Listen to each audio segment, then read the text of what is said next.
Channel को subscribe करिए, bell icon दबाइए, ये वीडियो ज्यादा से ज्यादा लोगों तक पहुंचाइए।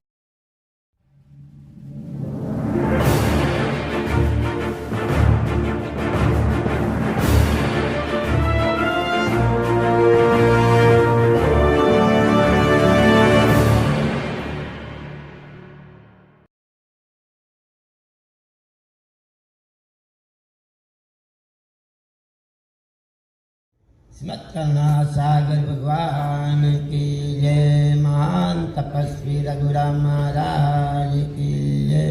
कैवल धाम की जय। श्री अभिचरदास महाराज की जय। सद्भाग्य देयं मनुष्य दे प्राप्तम् एवं धर्मविलासी स्थित प्रज्ञ तदपिताय कुबेराणां शरणं गच्छामि। सर्वलोके भाग्य अनन्ताय प्रथमा पालने कालनरणे करो। रथयो पासिक समझ सारो। विविधि विगते करो जय जमते मवरो। श्रवण करो सुरत धरि भरण चारो।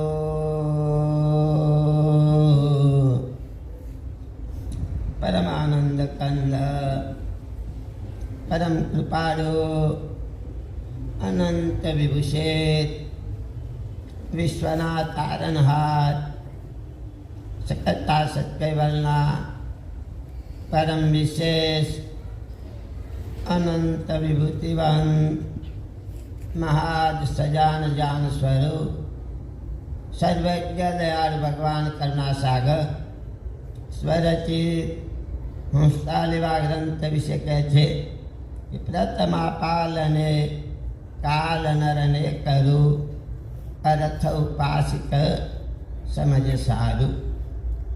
सज्जनो આપણે બધા પંચમુદ્રાસી તપોનિષ્ઠ રઘુરામ મહારાજની તપોભૂમિની અંદર આ જગ્યા કે આ પવિત્ર ભૂમિ ઉપર આજથી 125 વર્ષ પહેલાં પૂજ્યપાદ રઘુરામ મહારાજે ભગવાન કરુણા સાગરની મૂર્તિનું સ્થાપન કર્યું. તેને આજે આવતીકાલે 125 વર્ષ પૂરા થાય છે. સજ્જનો, આપણે ત્યાં પ્રતિષ્ઠા માટે 2 ક્રમ ચાલતા હોય છે. કાં તો મૂર્તિ પ્રતિષ્ઠા અને બીજી પટ પ્રતિષ્ઠા. જ્યારે મૂર્તિ પ્રતિષ્ઠા થાય ત્યારે શાસ્ત્રોક્ત વિધિ પ્રમાણે થતી હોય છે. અને એમાં જ્યારે ભગવાન કરુણા સાગરે પૂજ્યપાદ રઘુરામ મહારાજે જ્યારે ભગવાન કરુણા સાગરની મૂર્તિનું સ્થાપન કર્યું ત્યારે વિષ્ણુ યાગ યજ્ઞ કર્યો હતો.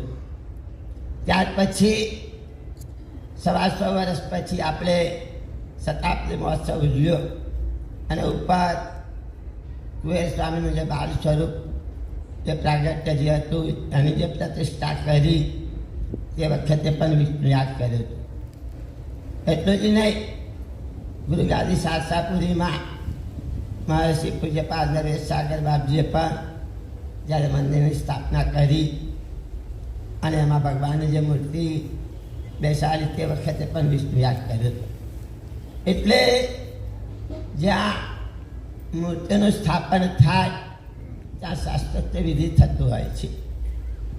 અને મૂર્તિ સ્થાપિત કરીએ એટલે તે જવાબદાર, કારણ કે એમાં પ્રાણની મૂકવામાં આવતો હોય છે.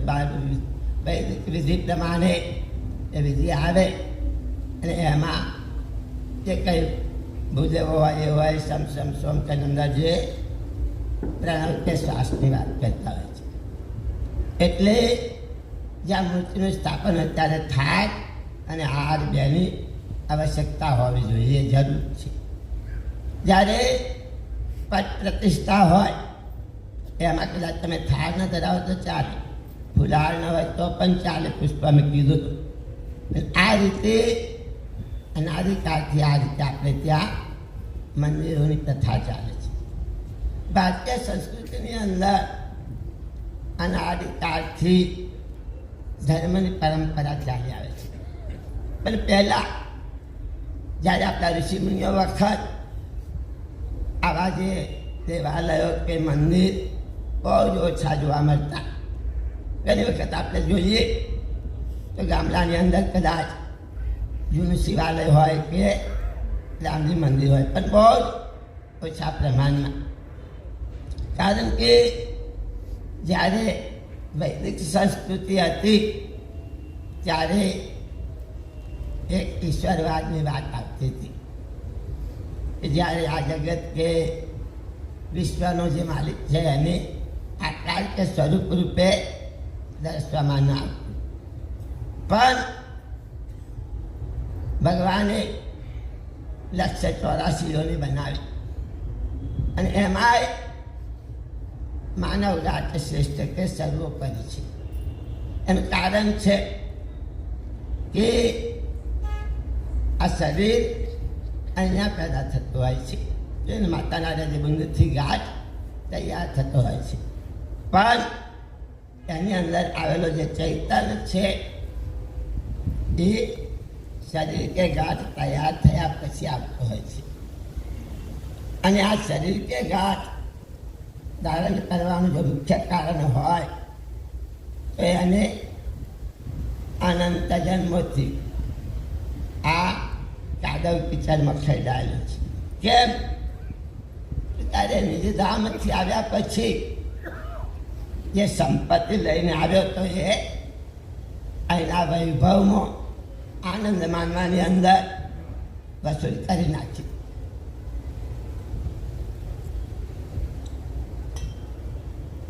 જ્યારે એના નિજ ઘરથી આ ચૈતન્ય છૂટો પડે ત્યારે બે પ્રકારની સંપત્તિ જોડે લઈને આવતો હોય છે. એક આધ્યાત્મિક સંપત્તિ અને બીજી લૌકિક સંપત્તિ. લૌકિક સંપત્તિ પણ ભાગ્ય કે પ્રારબ્ધ પ્રમાણે જીવને મળતી હોય છે. અને જેને પ્રારબ્ધ કહીએ કે ભાગ્ય કહીએ એ આ ચૈતન્ય 84 લાખ પ્રકારના ગાંઠોમાંથી જ્યારે એને માનવ ગાંઠ મળે ત્યારે એમાં જે કંઈ કર્મ કરે, જે કંઈ કરણી કરે એને ફળ ભોગવવા માટે બીજી યોનિમાં જવું પડતું હોય છે. અને જો પુરુષાર્થ હોય એવા પ્રકારની ભૌતિક સંપત્તિ એને પ્રાપ્ત થતી હોય છે. પણ એ પણ એના જ કરેલા કર્મોથી, જેને પ્રારબ્ધ કહીએ, કિસ્મત કહીએ, નસીબ કહીએ, એ પ્રમાણે મેળવતો હોય છે.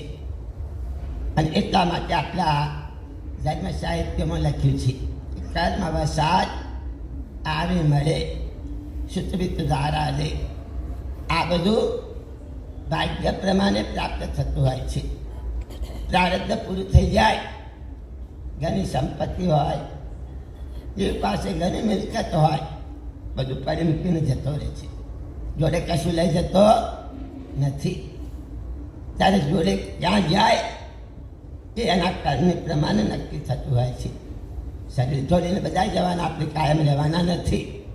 પણ કઈ જગ્યાએ ગયા એ આપણા જે આ માનવ શરીરથી નક્કી થતું હોય છે.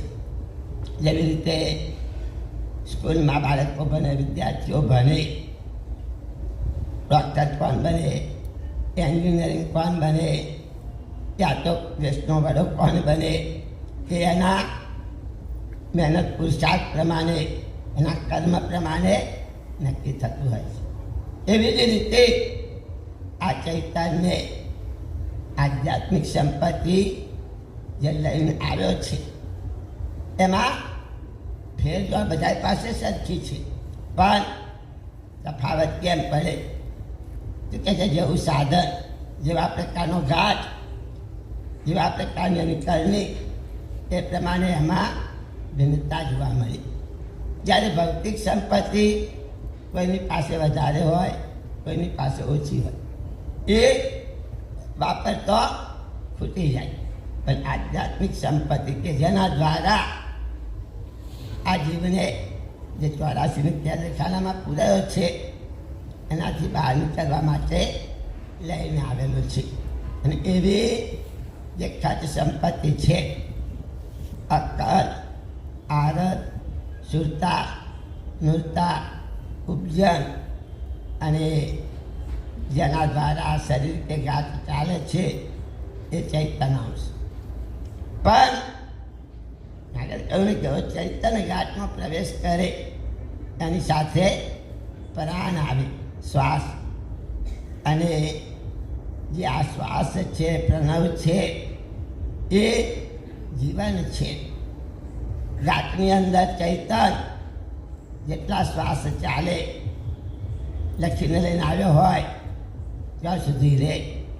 પછી આ ઘર બદલી નાખે, અને આ ઘર બદલી નાખે તો ક્યાં જાય એના કર્મની પ્રમાણે નક્કી થતું હોય છે. અને એટલા જ માટે આપણે ત્યાં ઋષિ મુનિઓએ આ ધર્મની એક પરંપરા ઊભી કરેલી છે. એ માણસ કંઈક આધ્યાત્મિક લાઈન પર જાય, એને મળેલું જે આ માનવ ઘાટ છે એ સાર્થક થાય. એટલા માટે પ્રાચીન કાળની અંદર જ્યારે ઋષિ પરંપરા હતી ત્યારે જે વૈદિક ઋતુ પ્રમાણે યજ્ઞો કે હવનો થતા. વસ્તીમાં આવા મંદિરો ઓછા જોવા મળે. રાજા મહારાજાઓ પાસે ખૂબ સંપત્તિ હોય, ખૂબ ધન હોય, તો એ મોટા મોટા યજ્ઞો કરાવે. જોઈએ છે ને આપણા શાસ્ત્રમાં રાજકીય યજ્ઞ છે, પુત્રેષ્ઠ યજ્ઞ કરાવે. આવા બધા મોટા મોટા જે સત્સંગી એવા યજ્ઞો કરાવે. આનાથી બે ફાયદા થતા. એ જ્યાં રાજા મહારાજાઓ પાસે જે સંપત્તિ હોય, અને એ જ્યારે અશ્વમેઘ યજ્ઞ છે, રાજસૂય છે, યજ્ઞ એવા કરાવે ત્યારે તમને ખ્યાલ હોય તો જ્યારે શ્રી રામે રાવણ પર વિજય મેળવીને આવ્યા પછી અશ્વમેઘ યજ્ઞ કર્યો. અશ્વમેઘ યજ્ઞની અંદર ઘોડો રાખી અને ઘોડા ઉપર મોટું પેલું લેખ લખીને મૂકે કે ફલાણા રાજામાંથી આ છોડવામાં આવેલો છે. પાછળ એનું સૈન્ય હોય. જે રાજા કે જે પ્રદેશમાં જાય અને તે ઘોડાને ગોજે એની સાથે યુદ્ધ કરવામાં આવે. યુદ્ધ કરીને પેલો ઘોડો છોડાવવામાં આવે. અને આ રીતે બધે ફરીને આવે પછી એનો યજ્ઞમાં ઓમે આ રીતે અશ્વમેઘ યજ્ઞ પૂરો થતો. એમાંથી ફાયદો શું થતો? કારણ કે દાદાઓની તો સંપત્તિ વધી, પણ ના, એ વખતે લોકો નિયમ કરતા કે જ્યાં આ ઘોડાને છોડવામાં આવે ત્યાં કદાચ આ ઘોડો જ્યારે વિસ્તાર કે કરે જગ્યા પેલા રાજાને ફરજ હોય કે ત્યાં ક્ષેત્ર ઊભું કરવું પડે. અને મોટી જે પાણી પરબો છે આવા એ લોકો નિયમો રાખતા. અને આ રીતે પરમારથનું કામ કરતા. જ્યારે ધીરે ધીરે સમાજ સુધરતો ગયો એમ વસ્તીની અંદર મંદિરોની પ્રથા જો શરૂઆત થઈ હોય તો રામાનુજાચાર્યએ જે 4 આચાર્ય થઈ ગયા શાસ્ત્રોના, રામાનુજાચાર્ય જે હતા એમના વસ્તીની અંદર મંદિરોની પ્રથા ઊભી કરી. આનું કારણ કે સમાજ છે, માનવ જાતના જે જીવો છે બધા એકત્રિત થાય. મંદિરમાં જવાનું કારણ, મંદિર બાદમાંથી ફાયદો શું થાય? ત્યારે જોઈએ ને 2 વસ્તુ છે આપણી પાસે. કોઈ કે લખ્યું છે ને સરોવર संत जन ने चौथा वर्ष में परमार्थ के कारण चारों धर्या दे। संत महापुरुषों सत्संग द्वारा जीवोने आत्म कल्याण रस्तो बताव्यो। पण गामना भागोए तलाव के सरोवर होय तो सरोवर શું કામમાં આવે? પેલા કપડા ગંદો થયો હોય તેને સાફ કરવા તળાવે જવું પડે, એ પાણીથી સાફ કરી નાખીએ. એટલે શરીરનો મેલ છે, કપડાનો મેલ છે, એ પેલું સરોવર દૂર કરે. પણ આજે ઘાટની અંદર ચૈતન શરીર કે ઘાટનો સંગ કરે એટલે એને જીવદશા વર્ગે અજ્ઞાનતા આવે. અને આ અજ્ઞાનતા દૂર કરવા માટે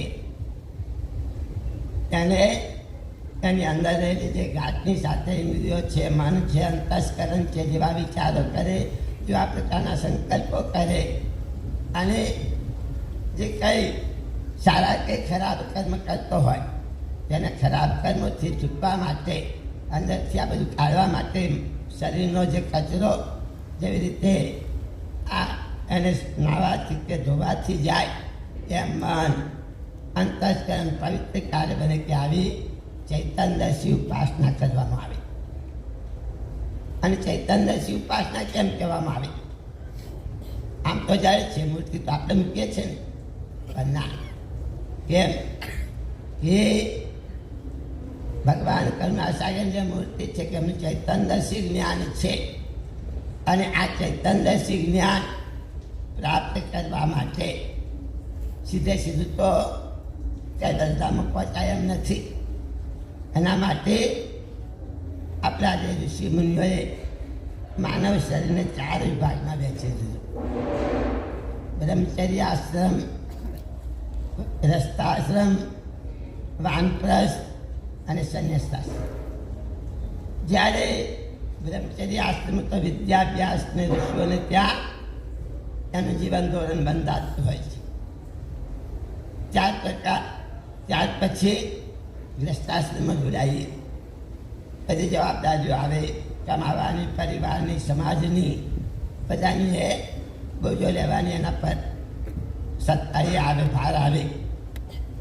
પછી વાનપ્રસ્થમાં જે કંઈ કમાણી કરી હોય, જે કંઈ સારા ખરાબ જે કર્મ કર્યા હોય તેનાથી છૂટવા માટે જ્ઞાન છે, સત્સંગ છે, ધર્મ છે, ભક્તિ છે. કેમ કે છે એમાંથી જીવદશા વગેરે.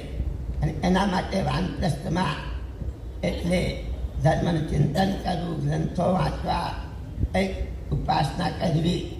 અને આ જે ઉપાસના છે એના આપણે ત્યાં 3 પ્રકાર બતાવે. એક ચૈતન્યદર્શી ઉપાસના. કેમ? એ આજે શરીર કે ઘાટ છે અહીંયા પેદા થાય. અહીંયા થાય ને દાદી બુદ્ધિ ચૈતન તો બહારથી આવે, અહીં ઘાટ તૈયાર થયા પછી પણ જે ચૈતન્ય ઉપાસનાની અંદર માતાના રજબુંદથી આ ઘાટ તૈયાર થાય. એટલે ચૈતન્યદર્શી ઉપાસના એના માટે કહેવામાં આવે કે હાલતો ચાલતો જીવ હોય, દરેક જીવને તમે કોઈને કોઈ રીતે મદદ કરો. કેમ? એ ચૈતન્ય પરમાત્માને સજાતું છે. આ મંદિર કે આ છે તો આપણું બનાવેલું છે, પણ આ જે ઘાટ બનાવ્યો છે એ કૈવલ્ય રચેલો છે. અને એવા ઘાટની સાથે કંઈક એકતા કરવા માટે ચૈતન્યદર્શી ઉપાસના એટલે શરીર કે ઘાટ કોઈને મા બાપ મોટા કરી આપણે ત્યાં પહેલામાં પહેલું આવતું સૂત્ર માતૃદેવો ભવ, પિતૃદેવો ભવ, આચાર્ય દેવો ભવ. કેમ? કે આ ચૈતન્ય ઉપાસના રહેતી હતી. ધીરે ધીરે ચૈતન્ય ઉપાસના સાથે અહીંયા જે મંદિર હોય કે ઘરમાં જે સ્થાપના કરી હોય એ ઉપાસના કેમ જરૂર પડે? કારણ કે જે અંદર જે રાગ છે, ઈર્ષા છે, દ્વેષ છે, આ બધું ક્યારે દૂર થાય? તો કે છે પહેલી મંદિરમાં જઈએ તો મન એટલું બધું ચંચળ છે કે સહેજ વાત પર સ્થિર રહી શકતું નથી. આપણે વિચાર કરીએ કે આ જરૂર પાસનાની મંદિરોની આની શું જરૂર છે, અને જો કદાચ જરૂર ના હોય તો આવા જે તપોનિધિ એ તો પ્રાણી સાધના કરતા હતા ને રઘુરામ મહારાજ, તો મુદ્રાઓ સિદ્ધ કરીને આટલી તપસ્યા પર ના, સાથે સાથે વિચાર કર્યો એમની જેવી સ્થિતિ આપણે કરી શકવાના નથી, અને એટલે આપણા કલ્યાણ માટે આ રસ્તો ખુલ્લો કરીને ગયા. કેમ કે જબ મનને સ્થિર કરવું બહુ મુશ્કેલ છે. એટલું તમે જુઓ તો સહેજે વિચારના ચલકારે ચડે. ઘણી વખત તમે સાંભળ્યું છે કે કોઈ સંત, અને બીજી વાત કરીએ આપણે ત્યાં પંચમુદ્રાસિદ્ધ રઘુરામ મહારાજ થઈ ગયા. અરે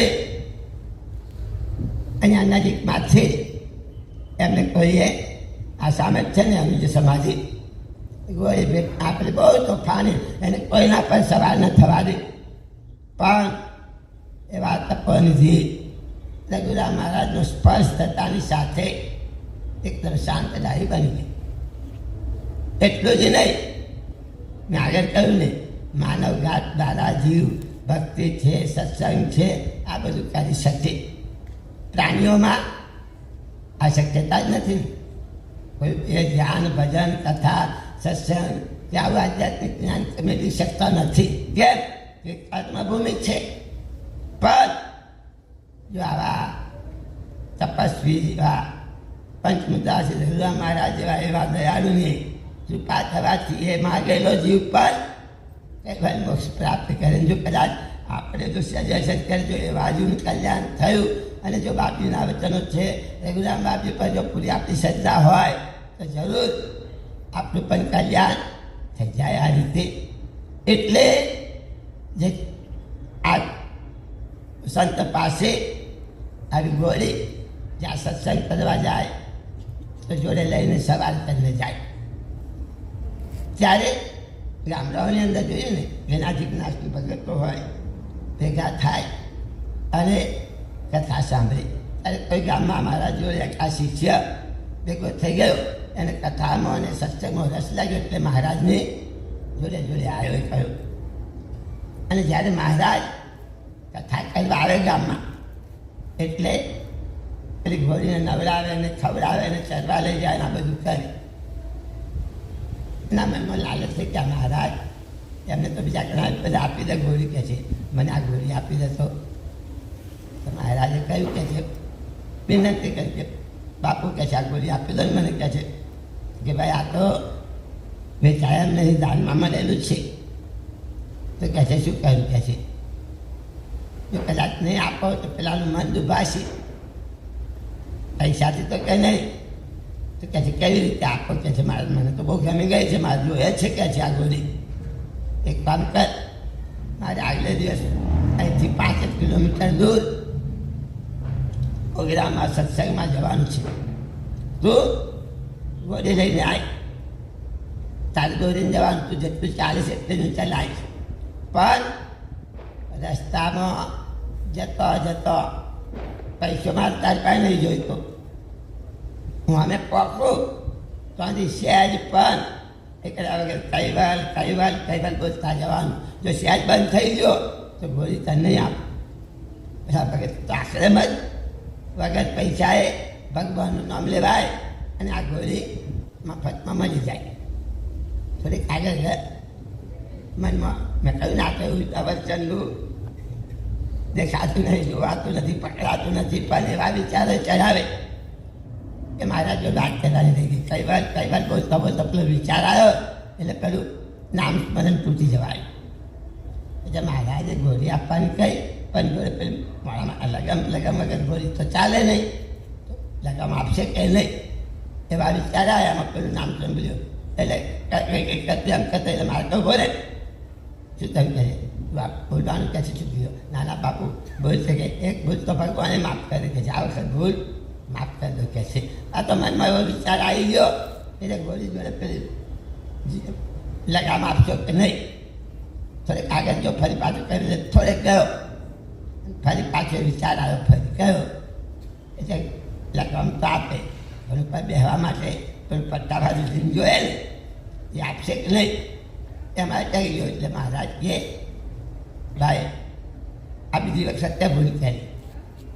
નાના મહારાજ કહે છે આ તો આવો વિચાર આવ્યો આ તરત જ મહારાજે ગોળી દોયાળી મેં પેલા એ વિચાર કર્યો પાછો મનમાં કેમ કે સારું શું કહે છે મહારાજ કોઈ ગયા પછી આપો તો કે એમની કોઈ દાવ કરવાનું પણ આ એમ ના કહી શકીએ મારી સ્થિતિ આ મહારાજ તો આપી દેવાના હતા પણ મન ચંચળ છે અને અમારી વૃત્તિ ચાલી નહીં એટલે આપણે જે આજે એ આપણે રજિસ્ટરની આપણે ઉપાસના જે કંઈ માટે પ્રાર્થના કરવા માટે રોજ આપણે ઉપાસનામાં આવીએ મંદિરમાં આવીએ જરૂર આપણું હૃદય પવિત્ર બને મન શુદ્ધ બને પણ ક્યારે બને મહેનત કરું ને ચોક્કસ સંપત્તિ લઈને આવ્યા છે અક્કલ એટલે બુદ્ધિ બજારમાં છે ને ભગવાને બજારમાં બુદ્ધિ આપે ત્યારે ઘણી વખત જોઈએ છે અત્યારે જોઈએ પમદારે ને કાલને પરમ દિવસે એના બધા ફોંફો મારી દયા મોટા મોટા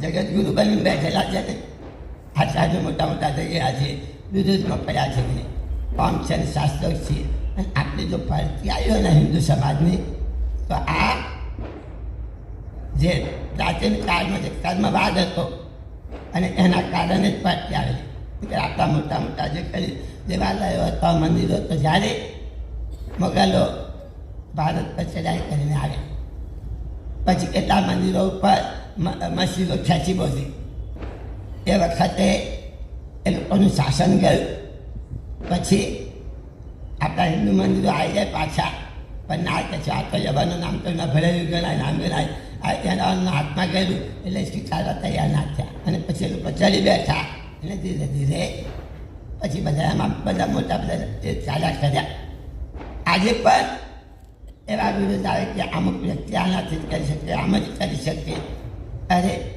એ વૈદિક સિદ્ધાંતની અંદર જ્યાં ચૈતન્યદર્શી ઉપાસનાની વાત આવે અંશ આત્માની જે વાત આવે એમાં પણ કહેવાય કે આ વિધિ અમુક વ્યક્તિથી ના કરાય આમાંથી ના કરાય ના ના ભગવાને દરેક જીવ માટે માનવ જાત માટે ધર્મની દક્ષિણા મૂકી છે કોઈ પણ સાહિત્ય હોય મંદિર હોય એ આરામથી એનો એ કરી શકે એટલે એક વ્યક્તિ બુદ્ધિ દ્વારા પોતાનું આત્માનું કલ્યાણ કરી શકે અને આ રીતે જ્યારે આખા વિશ્વ કે દુનિયાને ન ચાલે અને એક ઘરને પણ ના આપી શકે પછી આરત પ્રેમ જો અંદર ભગવાને આપેલો જે પ્રેમ છે એ આપણે જો પરમાત્મા સાથે લગાવીએ તો ભગવાન તો લખ્યું છે સત્ય ચિંતામણના 17 માર્ગમાં છેલ્લે કે હે કોઈ આરંતવંત પતિ નશે વિચરણ કરણ મેલાપો ગુરુ પરમ પૂજાય મિલન છે તે કુન રખો અબાપુ જો આપણો અંતરનો જે પ્રેમ છે એ ભગવાનને સમર્પિત કરીએ તો ત્યાંથી આપણને નિધિગરની પ્રાપ્તિ કરાવી દે પછી જે પ્રાર્થના કરીએ ઉપાસના કરીએ એ ક્યારે ભગવાનને પહોંચે તો કે આપણી વૃત્તિ એટલે સુરતા સુરતા બેઠા હોય મંદિરમાં ગુરુ મહિમા કરતા હોય પણ જો કદાચ વિચાર ઘરે હોય કે ધંધે હોય નોકરીએ હોય તો બેઠા ભલે ટાઈમ આપણો જમા થયો ધાર્મિકમાં પણ જેને મેળવવાનું છે એ મેળવી શકતા નથી કેમ કે વૃત્તિ સ્થિર નથી એટલે સુરતા અને નૃતા એટલે બાહ્ય વૃત્તિ આને જો સ્થિર કરવામાં આવે એને પ્રભુ સાથે લગાવવામાં આવે ઉપાસના કરીએ ધ્યાન ભજન કરીએ તો માઇક વિચારો આવે પછી આપણે વિચાર કરીએ કે આની શી જરૂર છે પણ જ્યાં સુધી આપણી સુરતા નૃતા સ્થિર ના આવે ભલે ને પલવાથી વાળી 2 કલાક બેસી રહીએ તો આપણે આત્મકલ્યાણ ન થાય એના માટે આ પ્રાથમિક ઉપાસનાની જરૂર છે મનને વાળવાની જરૂર છે અને એના માટે આ આપણે ત્યાં મૂર્તિ મંદિરોની પરંપરા ચાલી અને એ વખતે તપોનિષ્ઠ પંચમુદ્રાસી મહાન તપોનિષ્ઠ રઘુરામ મહારાજે પણ આપણે ત્યાં આપણા કલ્યાણ માટે આપણે જ્યાં ચૈતન્યની ઉપાસના છે એટલે કૈવલ્યધામની પ્રાપ્તિ કરી શકીએ એના માટે કંઈક મંદિરમાં આવીએ આપણી સુતાનુતા સ્થિર થાય એના માટે લખ્યું કે કેવા સંજોગોમાં ઉપાસના કરવી લખ્યું કે જે તતમાપાલ અને ખ્યાલ અને નિર્ણય તેને બતાવ્યું કે છે અરત ઉપાસિત સમજ સારું કે છે તમે એમાંથી કંઈક મેળવી શકો એની સમજ પ્રાપ્ત કરશું. એટલે કહ્યું કે વિવિધ વિગતે કરી વિવિધ વિગતે કહું છું કે શ્રવણ કરો સુરત ધારી. બધાને કહ્યું કોઈ અહીંયા જ્ઞાતિ કે જાતિ નહીં રાખ્યું કે છે તમારે આત્મકલ્યાણ કરવું હોય તો કેવા સંજોગોમાં ઉપાસનાથી તમને ફળની પ્રાપ્તિ થાય. તો અહીંયા ઉદાહરણ આપ્યું કે જેમ કૌશાને ઘેર નારક પ્રતિવતા પઠિયો પરદેશ પીયું વ્રત રાખી સતને કારણે વ્રત પૂજા કરે સુરતની જસામને સંગતા કી.